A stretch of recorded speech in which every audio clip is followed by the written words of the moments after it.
Hey, Go. cool. Yeah. Excellent. It's Mhm. wonderful to meet you. Thank you for taking a minute out this morning. Okay, so what's the next step? What do we do? Well, that was my intro. I'm going to just dive Okay. in. I'm going to get in here and we'll just Okay. take the reins. So, All right. again, it's wonderful to meet you. Thank you for taking a minute out. I want to begin Sure. our journey into your work and your life of helping companies get to a leaner place, a more efficient place by asking you this. We started this conversation before we got on camera about 9/11. I was in Paris at the time. You had connections to New York. It was a very unique story. The other big calamity that happened in our lifetime is getting through COVID. How did that time period send ripples in the pond that are still evident right now with the work that you're doing? Actually, we're starting to pay for it now, which Yeah, is crazy because it's like after the war, post-war, like the opportunities are plenty.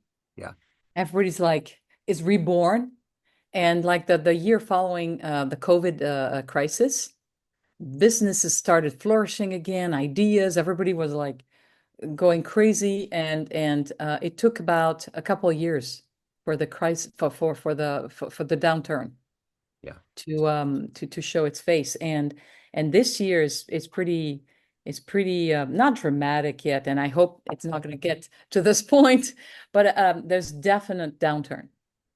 And it's I feel it all the time. I swear to God, this week, for the past 2 weeks, I would say, I've been eating and meeting new people every day. So I'm like, I'm in the, I really want to connect with people a lot more. And there's not a single person. They're all entrepreneurs, CEOs, founders, a lot of them, but also like C-levels, um, and other people like freelancers and whatnot. They're all saying the same thing. The budgets are down, interest rates are up, we're struggling. We're looking for our next. I mean, the market is changing, has changed drastically. Yeah. It's crazy. I mean, I was with this company yesterday. I'm not going to name them, but this company, they're a leader in.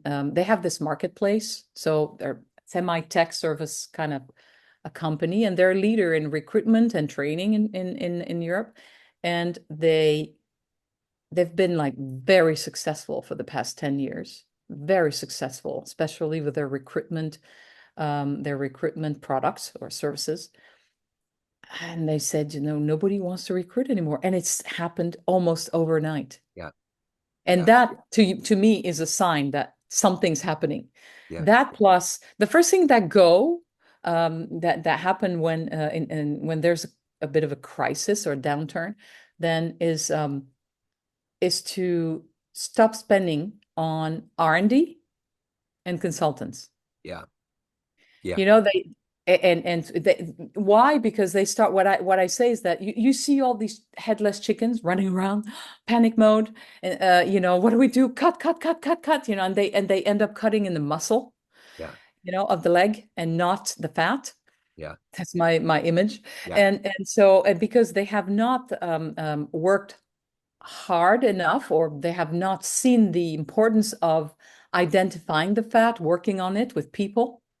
And when I say the fat, it's not just like a question of efficiency or productivity. It's a question of value, Yeah. right? What I mean is that, value is everywhere. How do we improve value to become more efficient, to build better products for our customers, and to be faster and to be more pertinent, and especially to be more cost effective so that we can reinvest our time and money and energy into new products, into new value, etc. So this is really what Lean is about.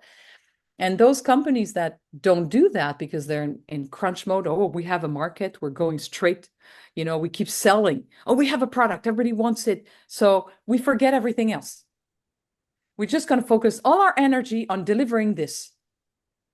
And they stop looking at the market. They stop looking at what they're doing wrong. They're just like delivering, delivering, delivering. And at some point, something happens. It always does. Yeah. This is the life of companies, right? I Yeah. mean, um, small, medium, or big crisis. I mean, something is going to happen to you. Yeah. Something happens to you every day, right? And you need to face this. And if you have not built flexibility, agility in your company, and the capacity to engage everyone in finding solutions, you're dead. You're Yeah. dead in the water. And this is what's happening. And so this is when you start seeing the headless chickens Yeah. running around. And then all of a sudden the financial people like the investors and the CFOs and whatever, it's their world. It becomes their, they become the kings. Yeah. They get all the power, and since they look at it from a pure accounting point of view and financial point of view, but guess what they do? What's that? They actually make drastic decisions that end up weakening the company. Yeah. And this is exactly what I'm seeing post-COVID. And I'm seeing it now, and it's really happening now. It's happening in the States, and it's happening in Europe. I don't know about China because I don't have I haven't I don't have much going on in China, but in the US and the Europe, it's definitely happening. To answer your question, a long Yeah. answer. No, no, no. And I love that. And that sets up a lot of things that I want to kind of delve into. But first and foremost, to get to the heart and soul of what you do with these companies and these CEOs, I'm going to put you in front of a bunch of kids at career day, let's say 10, 11-year-old third graders. And then one of the kids wants to know, what do you do for a living? How do you answer them? That's interesting because my daughter asked me the same question, and she told me, she said, Mommy, I don't know what you do, but when people ask me what you do, um, she said, what is that show, that kitchen, that cooking show? No, that English Oh, chef. Gordon Ramsay, Yeah, Gordon Ramsay's Hell's kitchen when he Kitchen or goes. something. Yeah. It's like, I tell them you're like Gordon Ramsay, and you go into like the kitchen or Yeah. the company, and you go and and you yell at people, telling, I don't yell, that's not true, but you basically show them what's not happening, what's not working, and then you try to work with people so that they find the solutions to resolve the problems to make customers happier. Yeah. Yeah. And it's funny, and it's like, oh, you're the Gordon Ramsay of serious businesses. Does that answer the That question, or? answers the question wonderfully. So, what did you want to be when you were young in the third grade? What was your dream? Well, I had several. I can't say that, oh, I wanted to be an astronaut or something like that. But there's definitely, and I say astronaut on purpose because I've always been attracted to the sky Yeah. Yeah. and the universe. As a matter of fact, I've married an astrophysicist. Wow. Isn't that funny? We Yeah. met in Michigan. So I was born in France, right? But I lived for a very long time in the United States, and I married an American. My daughter's American, so I have, I consider myself part American, even though my roots are not American. And I live in Michigan, where I met my husband. And this is how he got me. He got me because, I saw this guy he was in petting this cat, an astrophysicist, scientist, he doesn't talk much, not very, very extroverted. And I'm the opposite, as you can guess Yeah. already. I'm the opposite, very sociable, very talkative. And I saw this guy there. And of course, opposites attract. Yep. So I saw this guy. He was cute, and I saw in his eyes like this intelligence. And he was petting this cat, and I got closer. I was like, oh, I want to go talk to this guy.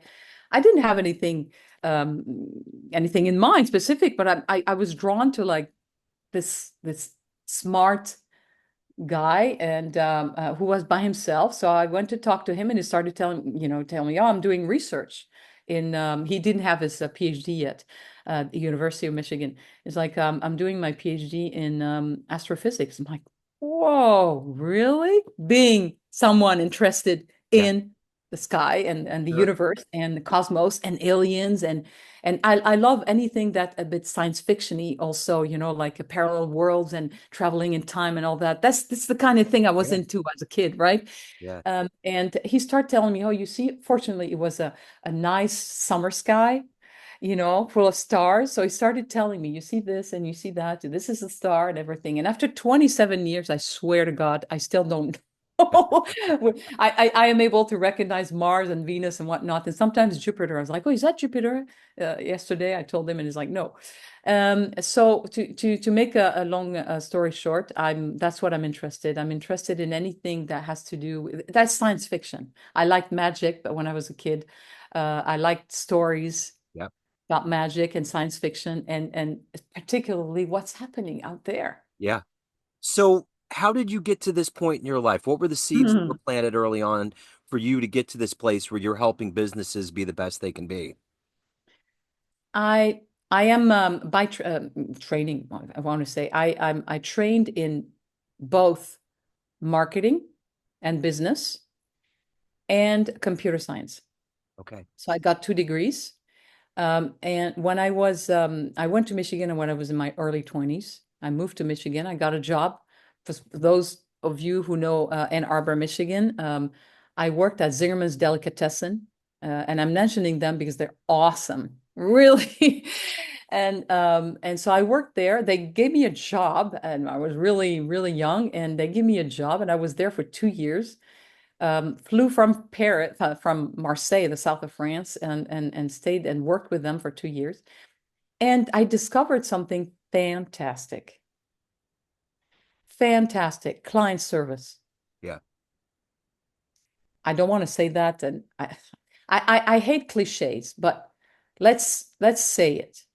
You guys are much better at client service than other cultures, and frankly, American people are. When I say you guys, I include myself in that. And so I discovered that. I discovered that and the humanness of customer service. You know Yeah. what I mean? Yeah. Like, wow, I was like blown away. And this is actually what drove the rest of my career. Yeah. And frankly, I worked for a long time in computer, digital product design and development. So I was a coder, a developer, programmer, you name it. I had a team, I had departments. I built companies as well Yeah. because I'm also an entrepreneur at heart. Yeah. And the product is really what motivates me because it's all about the product. It's all about creating an impact. It's all about creating the right product to create an impact. And our companies should have that as their mission, Yeah. not make money. What I condemn is condemn. It's a strong word, but I what I try to fight, if I want to say, is the Silicon Valley mentality Yeah. of investing lots of money, and then let's hope that one of them is going to work, and then if it works in 3 years, we want to turn around. So growth, growth, growth, growth, grow, and then we make money on something that's fake. It's not even like creating an impact, and that is really difficult. So to me, and I'm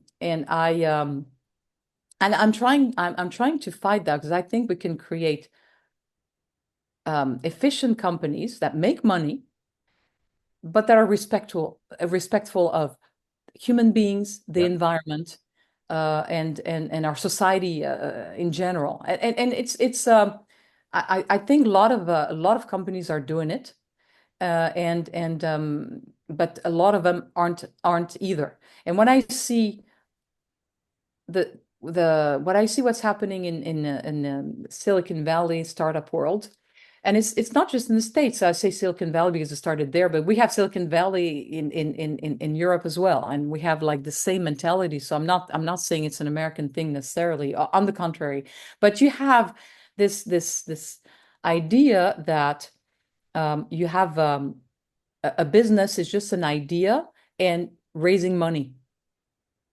And if you manage to convince a bunch of investors to put money into your business, and then you try, and then you push a product, and then you look for your market fit for years, and then you keep pivoting and all that, and then if it doesn't work, then they pull the plug. I think it's a very traumatizing experience for not just the founder, for people who worked on their venture, and society at large, because we dump a bunch of money where it doesn't belong. So so that's what I'm saying.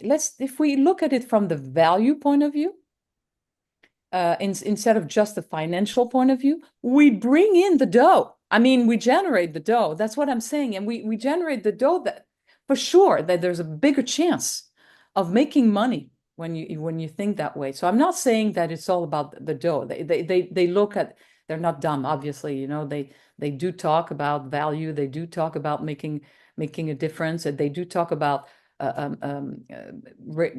satisfying customers. They do talk about that because they understand that these are drivers. Yeah. But this idea that a business is a test that you can throw away as easily as you know what I mean, and Yeah. that I don't like. So I wrote this book, Build to Sell, after like 30 years of working on finding new ways to build better products, better companies that can scale and Yeah. that can succeed and face the various downturns that life throws at us. Yeah. I wrote I and so I wrote Build to Sell, which is the first book of a series of two. I have Build to Sell and then Build to Scale. That's coming out in a year maybe. And I wrote this book because I wanted to show there's a better way. There's a more respectful way to make a lot of money. So as we close out this year and we head into a new year and a new administration, what's going on? Is there optimism? Is there fear? What's happening, especially in America? It's it's a good question. Do I want to get into this? Um, can we have another podcast to talk about this? I'm Yeah, kidding. right. I know. This is a whole other Pandora's box. Um, right now it's headless chicken mode. Gotcha. I I got want, that vibe from what yeah, you were saying. Yeah. yes, but it is not just because of it's not just post COVID, it's the political, and it's not just in the US, it's worldwide. Gotcha. The political scene is changing with good or wrong reason. There's some good and some wrong reason, like every with every new situation, you always have to look at it from different angles to make an analysis. But basically, yeah, the political scene is changing, and people right now are scared. That's Okay. what I'm seeing. That Entrepreneurs are thinking, what is going to happen to us? Okay. yeah. And so considering that they are also trying to relaunch or reboost their growth at the same time. You see what I'm saying? So Yep. yeah, this is definitely it's fear that I'm hearing. Fear. Yeah. Yeah. That's Do what I you think. do you do you do you feel the same or Oh, yeah, I definitely do. Yeah, we're all just like we're all a bunch of animals on a prairie waiting for the tornado to come. We're that's bracing. it? Yeah. That's it. So Okay, well, yeah, you described it in a different way, but I agree with you. yeah, that's it. So let me ask you this. What is the motivation for you every day to wake up and to do this work? It's hard work. You're helping people shape their lives and futures, but you are a human. You have to evolve too. How do you take care of all of that in a quality, good way? Wow, what a question. Well, first of all, um, I can't do my job if lean is about it's a very personal thing. And it's not just about lean. I'm not the lean queen or anything like that. I have many different approaches and whatnot. It's not just about lean, but what I've learned from lean, which I discovered like about 17 years ago, um, what I learned, lean is really a personal journey. It's not a process. It's not a tool. Yeah, you have tools, but the tools are learning tools. It's like when you go to the gym and you use a bike to strengthen your heart or and your legs. Well, this is exactly it. All these tools, they're just bikes Yeah, for the company and for the person, the people using it. And what you're actually practicing and strengthening is your reasoning. Okay, how am I able to spot the right problems, and not just go chicken, headless chicken, the right problems, engage my team in the right way to look at it, look at it not with my cognitive biases and assumptions and emotions and everything, but from a very factual point of view. And then together try and experiment with solutions. And we do that a million times nonstop. Yeah. And that creates resilient companies. So what I do in order to do that, I need to do it for myself first. And Yeah. when I get up every morning, that's what I'm telling myself. What am I going to learn today? What do I need to learn? Where do I stand? You know, I'm not that young. I'm not that old either, I hope. But I'm not that young. I've been working for like, how old am I? Wow, I've been working for 35 years.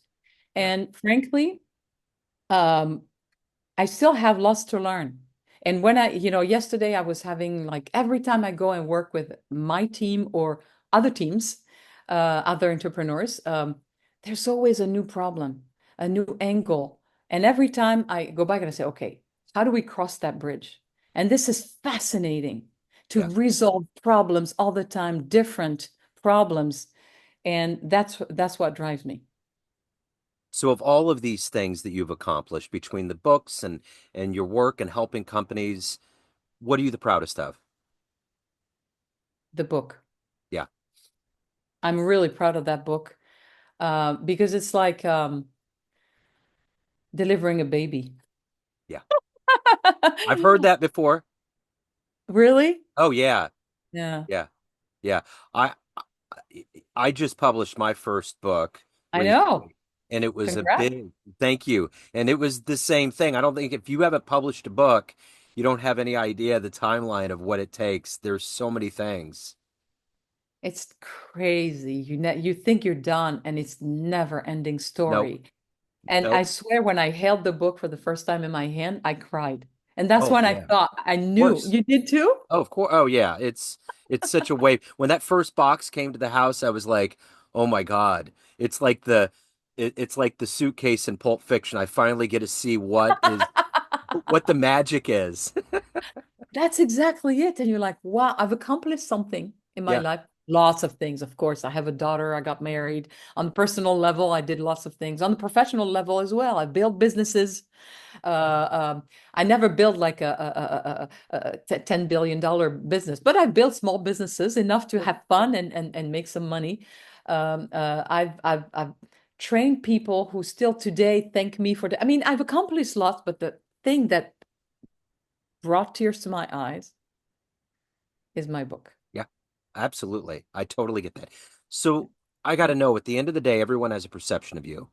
Family, friends, clients, everyone that gets your books, everyone that knows you, but you run the show. What is your perception of you? Who do you think you are?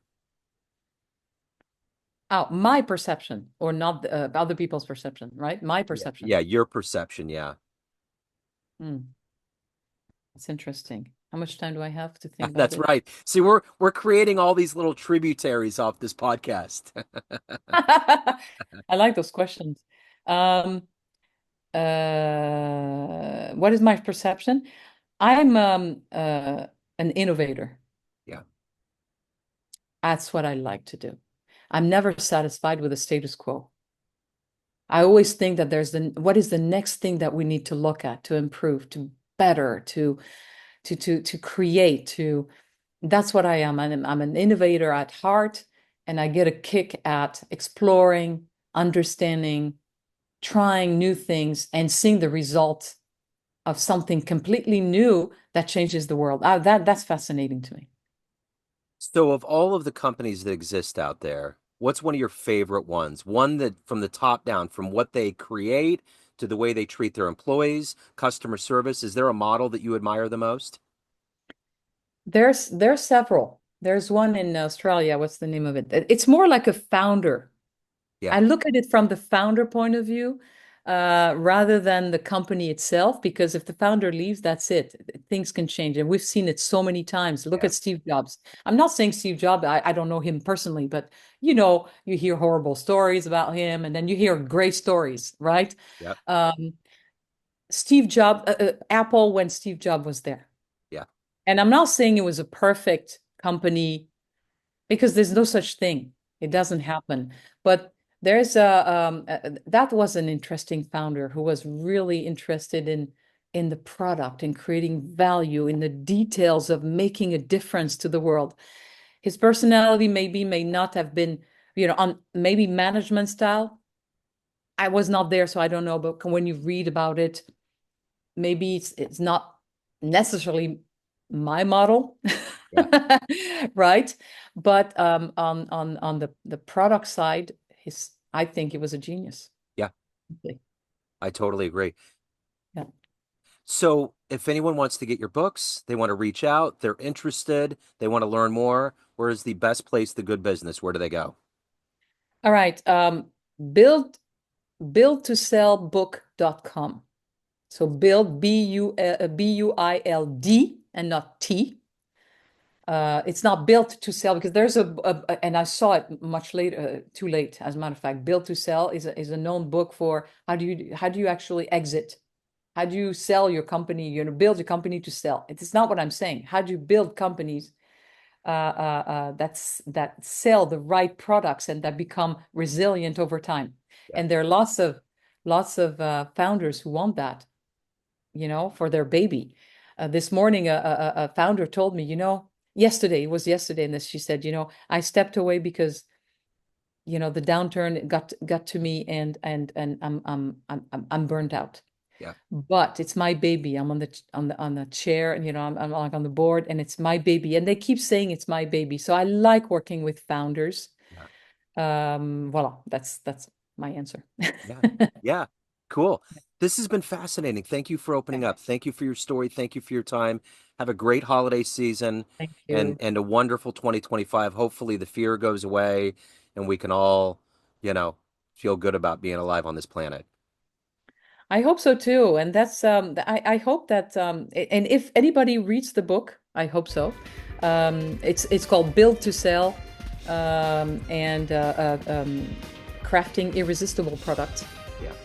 Yeah. If you read the book, please reach out Yeah. and tell me if actually it makes you less fearful, makes you want to dream more. And if you try something, share it with me. I'm really interested. Yeah, Thank you. for sure.